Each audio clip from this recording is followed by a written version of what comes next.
Russian તેલ પરની છૂટ આ ભારત માટે શું માયને રાખે છે? ચાલો જોઈએ. અને આ સવાલનો જવાબ ભારત માટે એક મોટા સારા સમાચાર લઈને આવ્યો છે. વાત એમ છે કે અમેરિકાએ રશિયન તેલ પરના પ્રતિબંધોમાં છૂટ લંબાવી દીધી છે.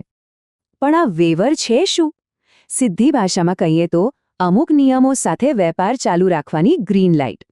અને નવી ડેડલાઇન છે 16 મે. મતલબ ભારત જેવા દેશો માટે આ એક મોટી રાહત છે.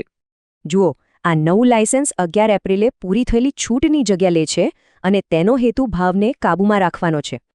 પણ આ નિર્ણય અત્યારે જ કેમ લેવાયો? કારણ છે દુનિયાભરમાં વધતી કિંમતો અને સપ્લાયની ચિંતાઓ. અને આની પાછળ મિડલ ઇસ્ટનો તણાવ અને અમેરિકા સાથે ભારતની વાતચીત જેવા કારણો પણ છે. તો ભારત પર આની અસર કેટલી મોટી છે? ચાલો આંકડાઓ પર એક નજર કરીએ. માર્ચ મહિનામાં જ ભારતે રશિયાથી $5.8 અબજ ક્રૂડ ઓઇલ ખરીદ્યું. રકમ બહુ મોટી છે. આ આંકડો ફેબ્રુઆરી કરતાં 3 ગણો વધારે છે. આને કહેવાય જબરદસ્ત ઉછાળો. અને આ કોઈ નવી વાત નથી. માર્ચ 2022થી જ ભારત રશિયન તેલનું મોટું બજાર બની ગયું છે. 2024માં તો ભારતે રોજનું લગભગ 20 લાખ બેરલ રશિયન તેલ ખરીદ્યું છે. રશિયાએ પણ સ્પષ્ટ કહ્યું છે કે તેઓ ભારતને જોઈતા પ્રમાણમાં તેલ આપવા તૈયાર છે. તો આખી વાતનું એક સંતુલન છે. એક તરફ સસ્તું તેલ તો બીજી તરફ પશ્ચિમી દેશો સાથેના સંબંધો. આ બધું આપણને એક સવાલ પર લાવીને મૂકે છે. શું ભારતની ઊર્જા સુરક્ષા હવે પહેલા કરતાં વધુ ગ્લોબલ પોલિટિક્સ સાથે જોડાઈ ગઈ છે? તો રશિયન તેલ પરની છૂટ આ ભારત માટે શું માયને રાખે છે? ચાલો જોઈએ.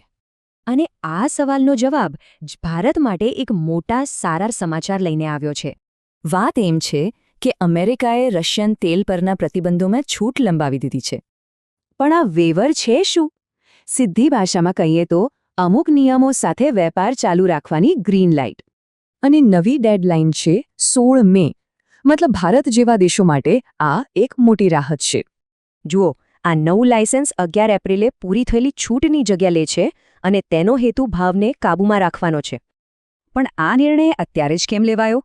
કારણ છે દુનિયાભરમાં વધતી કિંમતો અને સપ્લાયની ચિંતાઓ. અને આની પાછળ મિડલ ઇસ્ટનો તણાવ અને અમેરિકા સાથે ભારતની વાતચીત જેવા કારણો પણ છે. તો ભારત પર આની અસર કેટલી મોટી છે? ચાલો આંકડાઓ પર એક નજર કરીએ. માર્ચ મહિનામાં જ ભારતે રશિયાથી $5.8 અબજ ક્રૂડ ઓઇલ ખરીદ્યું. રકમ બહુ મોટી છે. આ આંકડો ફેબ્રુઆરી કરતાં 3 ગણો વધારે છે. આને કહેવાય જબરદસ્ત ઉછાળો.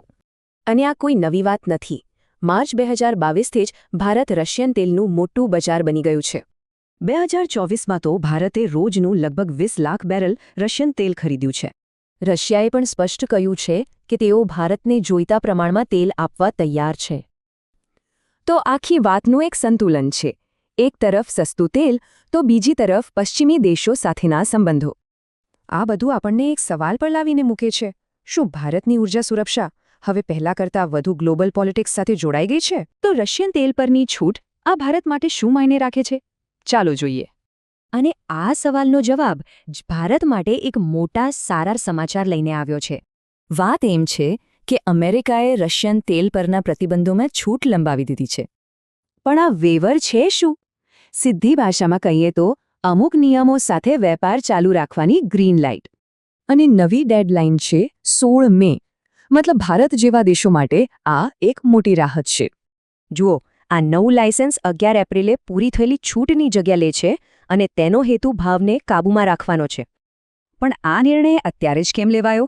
કારણ છે દુનિયાભરમાં વધતી કિંમતો અને સપ્લાયની ચિંતાઓ. અને આની પાછળ મિડલ ઇસ્ટનો તણાવ અને અમેરિકા સાથે ભારતની વાતચીત જેવા કારણો પણ છે. તો ભારત પર આની અસર કેટલી મોટી છે? ચાલો આંકડાઓ પર એક નજર કરીએ.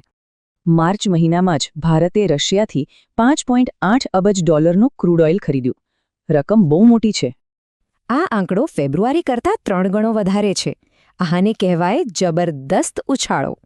અને આ કોઈ નવી વાત નથી. માર્ચ 2022થી જ ભારત રશિયન તેલનું મોટું બજાર બની ગયું છે. 2024માં તો ભારતે રોજનું લગભગ 20 લાખ બેરલ રશિયન તેલ ખરીદ્યું છે. રશિયાએ પણ સ્પષ્ટ કહ્યું છે કે તેઓ ભારતને જોઈતા પ્રમાણમાં તેલ આપવા તૈયાર છે. તો આખી વાતનું એક સંતુલન છે. એક તરફ સસ્તું તેલ તો બીજી તરફ પશ્ચિમી દેશો સાથેના સંબંધો. આ બધું આપણને એક સવાલ પર લાવીને મૂકે છે. શું ભારતની ઊર્જા સુરક્ષા હવે પહેલાં કરતાં વધુ ગ્લોબલ પોલિટિક્સ સાથે જોડાઈ ગઈ છે?